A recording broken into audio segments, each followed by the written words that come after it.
अस्सलाम दोस्तों, आज जो है मैं ऐसा सज्जाद के साथ बैठा हूँ और आज हमारा जो उन्वान होगा या गुफ्तगू या बहस होगी वो होगी एथिक्स एंड इस्लाम। अब सर पहले अस्सलाम वालेकुम आपको। वालेकुम अस्सलाम। और आप ये सब्जेक्ट पढ़ाते भी हैं जी। सबसे पहली बात मैं पूछूंगा, जब आप ये पढ़ाते हैं सब्जेक्ट, पहला सवाल या पहला रिग्रेशन या कोई ऐसी बात जो आपको लगती हो कि यार ये, उसके बारे में थोड़ा बताएं। मतलब ये स्टूडेंट्स की तरफ से या मेरी? स्टूडेंट्स की तरफ से, या पहले से स्टूडेंट पर्सपेक्टिव से रखते हैं कि जो सवाल आप एक्सपेक्ट नहीं कर रहे थे वो आ गए और जो सवाल आप एक्सपेक्ट कर रहे थे वो आए नहीं।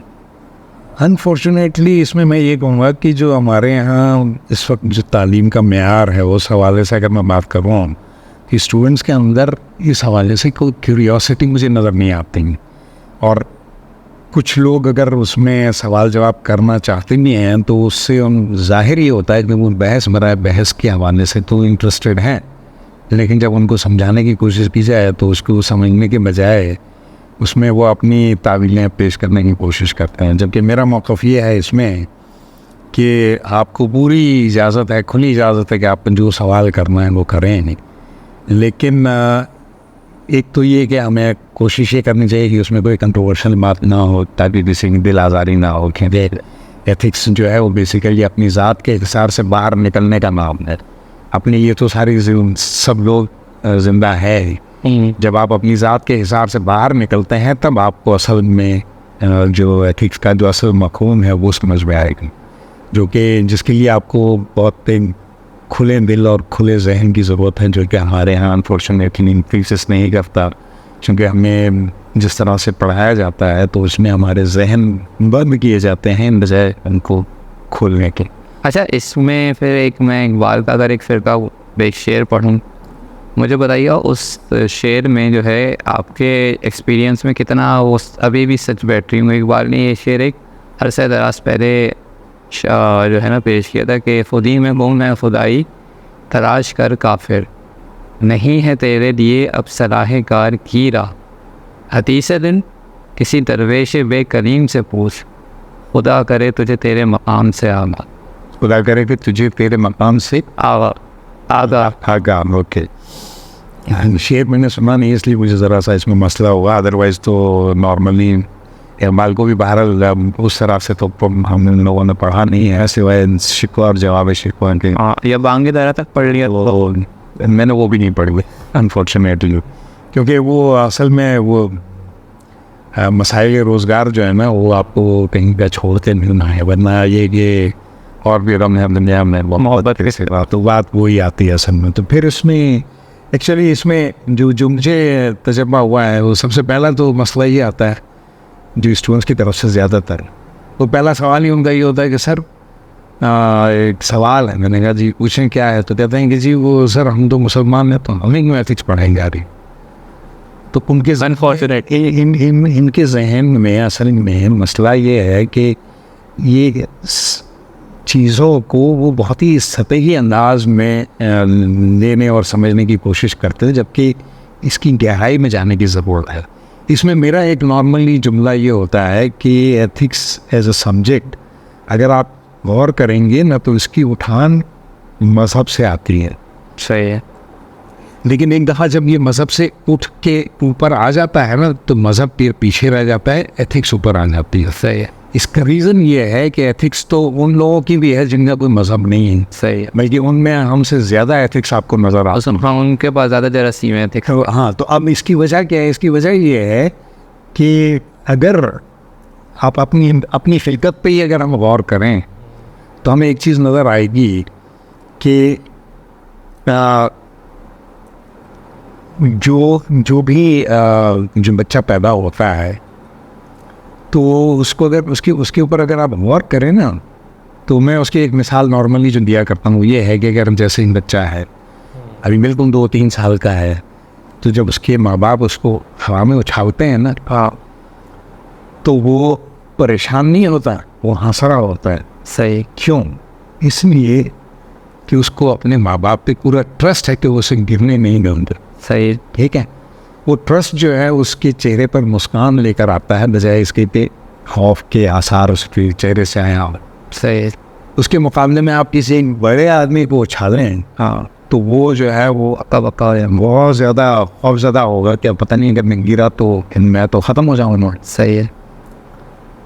तो यहाँ से जो चीज़ ज़ाहिर हो रही, जिस चीज़ को मैं वाज़े करने की कोशिश कर रहा हूँ ये है कि हम अगर उसको तलाश करने निकलेंगे ना तो वो हमें गिरने नहीं देंगे। और ट्रस्ट है, वो ट्रस्ट चूँकि हमारे अंदर नहीं है तो इसीलिए हम अपने रास्ते से इधर उधर देखने में भी इंटरेस्टेड नहीं हैं। इसीलिए हमारे सामने हमारे बिलीफ से हट के अगर कोई बंदा आता है ना तो ना हम उसकी बात सुनते हैं, ना उसके लिए उसकी बात को सुनने के लिए तैयार होते हैं या आमादा होते हैं। इसके लिए ज़रूरी है कि आपने अपने जहन को और दिल को खुला रखो। मेरे पास जब ये तुम आते हो तो मेरा जुमला क्या होता है कि मेरा दिल और दरवाज़ा दोनों तुम्हारे लिए खुले हुए। क्यों? इसलिए कि जब आप दिल खुला रखते हैं तो जगह खुद ब खुद बनती है, और दिल वो जगह है जहाँ पर खुदा बसता है। तो खुदा जो है उसने पूरी कायनात के ऊपर अगर हम गौर करें तो उसने इंटीग्रेटेड बनाई है पूरी कायनात। सही। ये तो हम हैं जो उसको डिफ्रेंशिएट कर रहे हैं, हमने डिफरेंशियल्स क्रिएट किए, उसने इंटीग्रेटेड बनाई है, हर चीज़ को एक दूसरे के साथ जोड़ के बनाया है। सही है। और इसकी मिसाल जो नॉर्मली मैं देता हूँ वो ये भी है कि इंटीग्रेशन का जो नोटेशन है मैथमेटिक्स में वो एक इलोंगेटेड रही है, ऐसे एस बनता है समेशन। सही है। तो उसमें वो छोटे छोटे रेक्टेंगल्स होते हैं जिनको हम अल्टीमेटली उस लिमिट के दरमियान रख के एरिया अंडर द कर्व कर होता है। तो अगर हम पूरी कायनात को भी देखें तो वो सर्कुलर है। सही। उसके अंदर जो कुछ है वो खुदा ने इंटीग्रेटेड बनाया। अब हम उसमें से जब हम डिफ्रेंशिएट हमें करना भी चाहिए और नहीं भी करना चाहिए। करना उसको चाहिए कि हम ये गौर करने की कोशिश करें कि अगर तुम एक चीज़ को इस अंदाज से देख रहे हो और मैं उस चीज़ को इस अंदाज से देख रहा हूँ तो हमारी सोच भले से अलग है लेकिन वो कहीं ना कहीं इंटरलिंक्ड होगी। उस लिंकेज को जब जब हम तलाश करेंगे तो वहाँ पर भी ऐसा ही है जैसे दो वायर जुड़े, और जहाँ पर जब दो वायर जुड़ते हैं तो वहाँ पर एक स्पार्क होता है। वो स्पार्क जो है वो लाइट होता है, और इसीलिए इल्म को रोशनी कहा गया है कि ये वो दिखाती है जो नज़र नहीं आता। तो उसकी तलाश का नाम है इल्म, और उस इल्म के लिए ये नहीं देखना है कि ये दीनी इल्म है और ये दुनियावी इल्म है।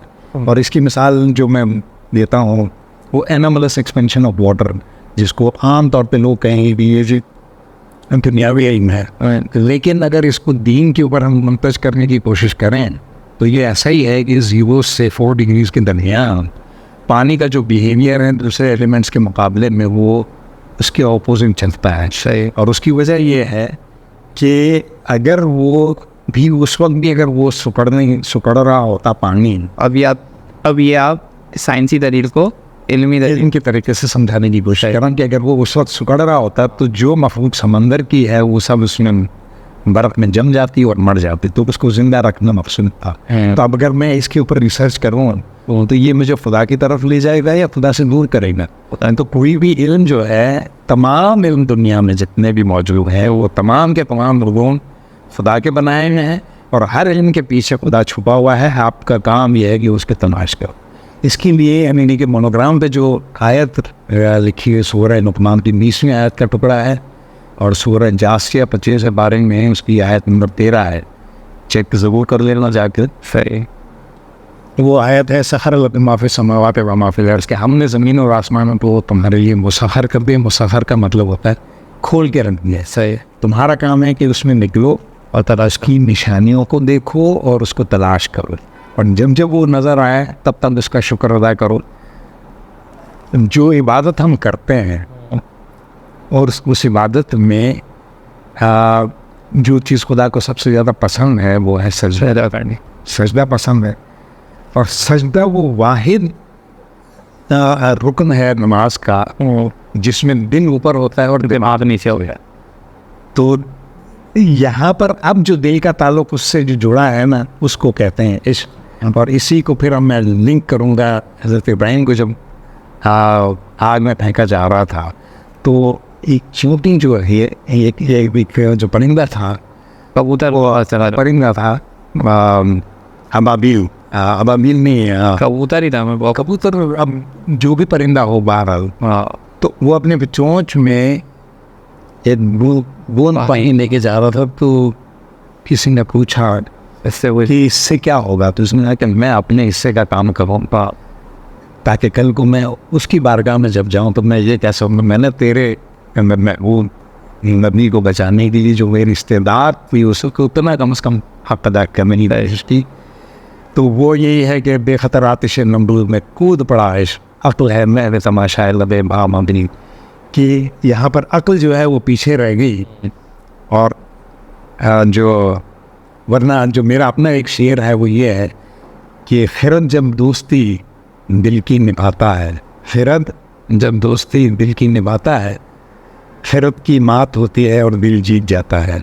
तो आम तौर पे अगर आप दिल के कहने पर चलते हैं तो आप ज़ाहिर आपको लगता है कि मैं कामयाब हो गया, लेकिन वो हर नाकामी होता है। और तभी के असल में आपने खुदा को समझना यहाँ से है, लेकिन उसकी जगह जो है वो दिल में है। इसीलिए कुरान की आयत है कि अल्लाह बेशक तत्मईनुल क़ुलूब के बेशक दिनों को इत्मीनान खुदा के ज़रिए से है। तो उसको समझना यहाँ से है, लेकिन उसकी जगह जो कि दिल में है तो उस वज़न की वजह से वो उतरता दिल में है।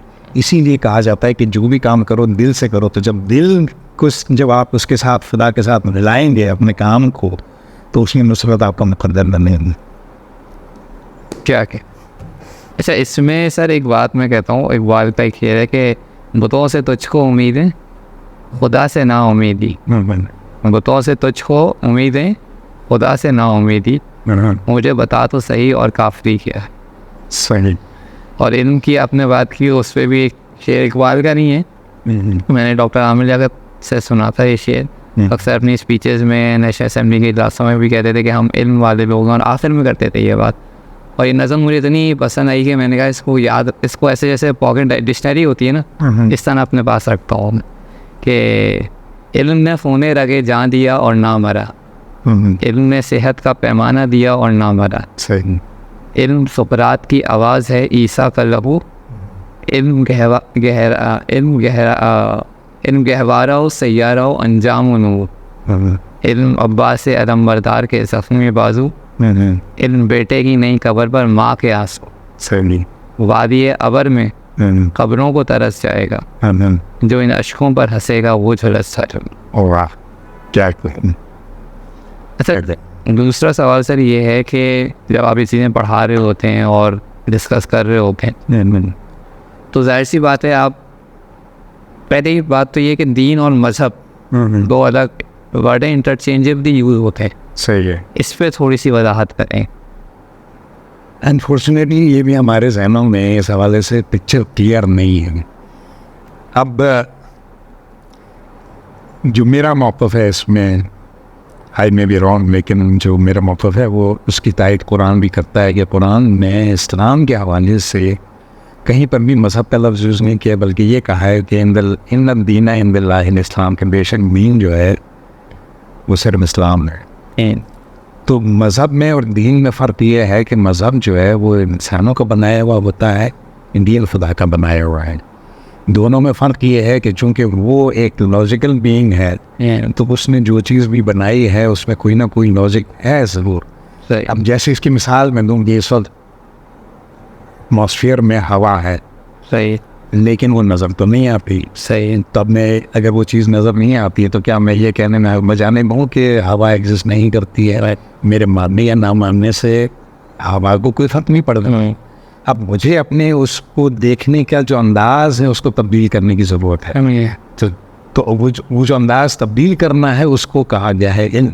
जब आप इल्म हासिल करते हैं तब आपको पढ़ाया जाता है साइंस में कि there is air in the air, और उस एयर को देखने के लिए फिर वो गुब्बारे वाला एक्सपेरिमेंट करते हैं कि उसको हवा भर के और फिर उसको नहीं छोड़ते नहीं बल्कि उसमें तराजू में रखते हैं, तो फिर वो पलड़ा जो है उसका नीचे चला जाता है। तो यहाँ से उसमें वज़न भी नज़र आता है, और वो हवा जो नज़र नहीं आ रही थी चूँकि अब वो गुब्बारे के अंदर बंद हो गई तो वो वहाँ से हमें पता चलता है कि इसके अंदर कुछ है, तभी तो उसका वज़न, उसका जो पलड़ा है वो नीचे झुका है। तो ये चीज़ें हमें देखने के लिए ज़रूरी है। हमें जिन चीज़ों की ज़रूरत है वो ये है कि उसको समझना है, और उसको अगर देखना है तो हमें कुरान की पहली आयत जो नाज़िल हुई है, उसके ऊपर अमल करना होगा। उन्हें हर इंडिविजुअल को अपने अपने लेवल पर सबसे ज़्यादा जिस पर फोकस करना चाहिए वो इल्म का उसूल है, जो कि हम नहीं कर रहे हैं अनफॉर्चुनेटली। हर लेवल पे चाहे वो 5 साल का बच्चा है या 100 साल का बूढ़ा है। अब हम वो महत से महत तक की जो बात कही गई है ना कि इल्म हासिल करो। फिर रसूलुल्लाह सल्लल्लाहु अलैहि वसल्लम की जो हदीस है वो तो ये है कि चीन तक जाना पड़े तो भी जाओ। तो चीन में उस वक्त इस्लाम नहीं बट रहा था, इस्लाम तो सबसे ज़्यादा मक्के में था। और फिर आप सल्लल्लाहु अलैहि वसल्लम ने क्यों कहा कि जाओ, अगर चीन तक जाना पड़े तब भी जाओ?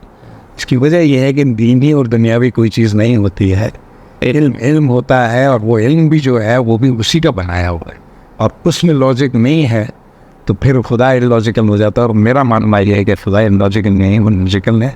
उसकी उस लॉजिक को तलाश करने का नाम जो है वो इल्म है। और इसीलिए खुदा ने जो इंसानी जहन है उसके भी 2 हिस्से बनाए, एक लेफ्ट ब्रेन है और एक राइट ब्रेन है। लेफ्ट ब्रेन है वो लॉजिकली सोचता है और जो राइट ब्रेन है वो इमोशनली सोचता है। सही, लेकिन इन दोनों का जब मिलान होता है, इसका जो मिलाप होता है, उसके नतीजे में जो चीज़ वजूद में आती है वो कहलाता है स्पिरिचुअल क्वोशंट। यहाँ पर IQ है, यहाँ पर EQ है। इन दोनों को जब मिलाते हैं तो उसके नतीजे में SQ डेवलप होता है। वेस्ट में इस वक्त इसके ऊपर बहुत ज़्यादा काम हो रहा है, लेकिन अनफॉर्चुनेटली हम तो अभी तक IQ से EQ तक भी नहीं पहुंच पाए। लेकिन हमारे यहाँ बड़ी मेजॉरिटी जो है वो EQ को ये समझती है कि जज्बाती होना जो है वो EQ है। जज्बाती होना EQ नहीं है, जज्बात को कंट्रोल करना EQ है। बेसिक IQ जो है वो खुदा ने सबके पास सबको दिया है। वो बेसिक IQ क्या है कि अगर आप एक बिल्कुल अंगूठा छाप सब्जी फरोश से भी कभी कोई सब्जी लेने जाएँ तो अगर आपने उससे 50 रुपये की सब्ज़ी खरीदी और उसे 100 रुपये दिया हो तो कभी भी उसने 49 रुपये या 51 रुपये वापस नहीं करता, वो हमेशा 50 ही वापस करेगा। तो ये जो बेसिक इल्म है वो उसने खुदा ने हर एक को दिया है। उस बेसिक इल्म की बुनियाद पे हमने अपने इल्म का जो पूरा पिरामिड है उसको तैयार करेंगे, और वो जो पिरामिड तैयार होगा तो वो हम उससे नज़दीक करेंगे। इस चीज़ का नाम है ये मतलब खुदा को पाने का या उसके वसूल का जो ज़रिया है वो इल्म है। इसीलिए इल्म पे जोर दिया जाता है। चाहे बहुत शुक्रिया सर, आपने आपका वक्त निकाला और हमारे लिए इल्म का, दीन का, एथिक्स का जो एक असल फ़लसफ़ा था, असल तो नहीं कहूँगा मैं, लेकिन थोड़ा सा फ्लेवर या उसका क्रस्ट जो है थोड़ा सा हमें चखा दिया। सही लो, इंशाल्लाह नेक्स्ट वीडियो हम